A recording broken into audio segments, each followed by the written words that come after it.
The prop perspective on this Monday, that means only one thing. Our jack of all trades, Tom Vecchio, back here on this Monday on the early line on SportsGrid, the home run prop king. 1 week out from the home run derby in Arlington. And, of course, a look at all that we have around a 7-game slate in Major League Baseball on this Monday. Not just that, Vecchio, but a future forecast as well following the 4th of July holiday weekend. Hope your Independence Day and the long holiday weekend was great. Glad to have you here on this Monday. Yeah, thanks for having me. We are in, I want to say moving towards the dog days of the MLB season. I want to make a quick note that early before the season started, I said Bobby Witt to lead the league in hits, and right now, about halfway through the year, he's number one in the league with 119 hits. I'm ready to get going. He is doing that right now. 119 for Bobby Witt in KC, 118 for Luis Arias for now the San Diego Padres. Vecchio, let's go big picture to start, then we'll dwindle it down to the 7-game slate on this Monday around Major League Baseball. We've looked at the World Series odds a few times here on this show. The Dodgers still the short favorites at 3-1. The updated numbers, the Phils and the Yanks tied for that second best price at 5-1. The Orioles 7-1. The Braves a 9-1 number. That's the top 5. An $11 drop-off to the American League's best team in the Guardians. There's 4 teams at that 20-1 price. So, Vecchio, where does your attention go first? The top of the board, the Dodgers, the Phils, the Yanks, or maybe some longer prices and some value deeper down the board? Yeah, it would be moving down the board with the Guardians. And like you said, best record. I don't want to say that they have the division locked up right now, but they're looking pretty good. It comes down to the trade deadline. Can they acquire another frontline starter? I want to say their pitching is good right now. They have great hitting. It's not always a ton of power, but Stephen Kwan at the top of that lineup, getting on base, producing runs when they need to. But can they acquire another elite pitcher to have them go head-to-head with those 2 frontline starters, which you really need to have in the playoffs? So I like them. I don't think there's value on the Orioles, the Yankees, or any of those teams. The Braves are a bit of a mystery to me right now. They look good. They look horrible. They're all over the place. So give me the Orioles right now. Not the Orioles. Give me the Guardians at 20-1. Let me ask you a quick question on this, too, Tom. You take a look at that AL West, which is so mangled and crazy right now. The Mariners and the Astros are a 20-1 price. The Rangers at an 80-1 price. If you're looking at the Mariners, what are the expectations moving forward post-All-Star break? It looked like they were going to easily win this division, and now they're fighting with the Astros, who should be dead, and the Rangers, who can't get out of their own way. What are we looking at that AL West here in that market?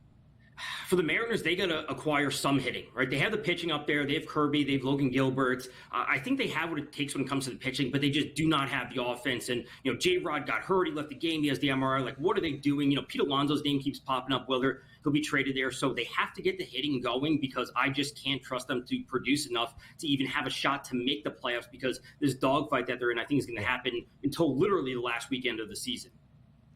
I think the best value on the Houston Astros is plus 125 to win the American League West. And if that's going to be the case, then you might have some value in the American League pennant prices as well on the Stros. But there's a lot of baseball to be played. Seattle struggling at this moment. They have lost 9 of their last 13. Let's go individual now, Vecchio. The American League award races that we have. Of the components that we have up here, 6 awards with odds available on the FanDuel Sportsbook. Only 2 of the 6 have a non-minus money, plus money favorite. Tarek Skubal in front of Corbin Burns in the Cy Young race. Wyatt Langford of the Texas Rangers barely in front of Luis Hill in the American League Rookie of the Year odds. Vecchio, of the American League award races, which to you is most compelling?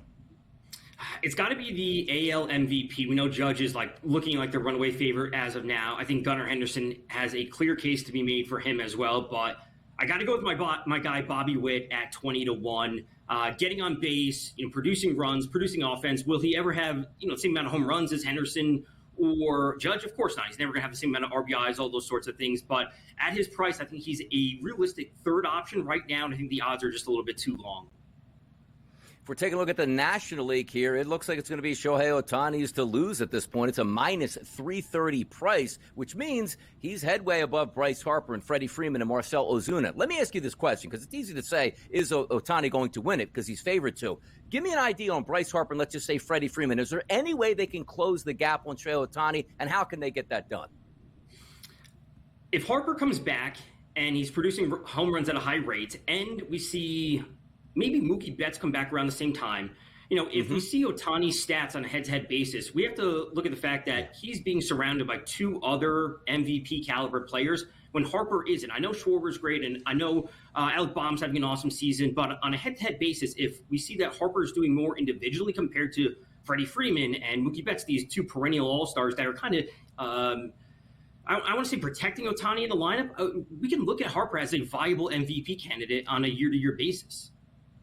Plus 950, that number for Harper. The odds so strong for both Judge and Ohtani in either league in the MVP race that there is Aaron Judge versus the American League field and Shohei Ohtani versus the National League field available to bet as well. The reigning National League pennant winners off to a slow start this year, but the D-backs playing better baseball as of late. They've won 6 of their last 8. They host the Atlanta Braves, who avoided the weekend sweep at home against the Philadelphia Phillies yesterday. But Chris Sale, who you saw in National League Cy Young contention, and the hefty odds-on favorite to win the new Comeback Player of the Year award in the National League, on the bump today in Phoenix. Atlanta nearly a $2 favorite on the road in Arizona. Are the odds correct, Tom? I think the odds are looking fine. Sale has been tremendous. I got to say, I was pretty low on him coming into the year. Didn't expect it, at least as consistently as he's been doing it. We know the strikeouts would always be there for Sale, but would it be as consistent? He's obviously proving me wrong. I know for today, I like going to Ozzie Albies for 2+ total bases. A bit of a slow start to the year. Spent some time on the IL. He's going up against Gilbert Diaz, who is making his, or should be making his, first start for the Diamondbacks. We look to Ozzie Albies in terms of month over month after the IL. His ISO, his WRC+, his WOBA, his BABIP, they're all increasing in July. Granted, it's only a 6-game sample size, but they were also increasing in June. So he's trending upward after a really rough start to the year with the injury. So Albies 2+ total bases today.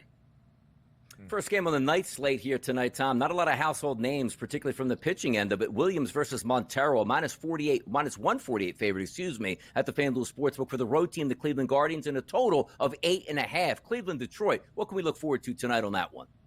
It's going to Gavin Williams, under 4.5 strikeouts at -111. This is only his second start of the year. He played 74 pitches in the first start, so it's not like he's going to be up at 90, 95 pitches. It'll be maybe in the mid to low 80s. He had 82 innings pitched last year at a 23.5% strikeout rate. He also had a 10.7% walk rate. And yes, this year in AAA, a bit of a smaller sample size. The strikeouts were going for him, but the walks are still an issue. And yeah, the Tigers strike out at 24.2% versus righties, which is the 8th worst in the league. I just don't see him lasting that long deep into the game, especially if the walks continue to pile up. That will drive up his pitch count. And ultimately, he's a modest strikeout pitcher overall. Yes, we're seeing a higher rate in AAA this year, but last year in the majors, it was only at 23.5%, which is super, super average. So under 4.5 for Williams today.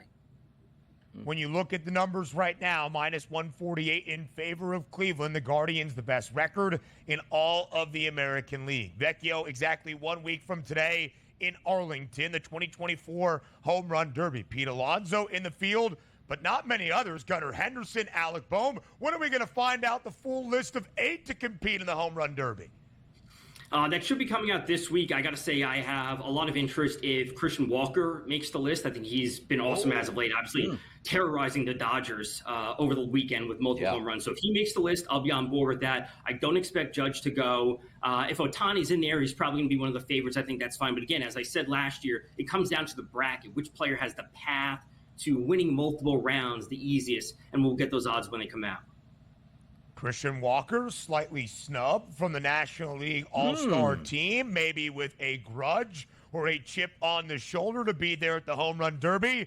That's why he's the home run prop king. Even a week out from the Derby, he lets you know what you need to know. Vecchio, I hope we talk next week to look at the actual bracket of 8 for the Home Run Derby, and you can shine. Thank you for being here, as always, for the prop perspective on this Monday.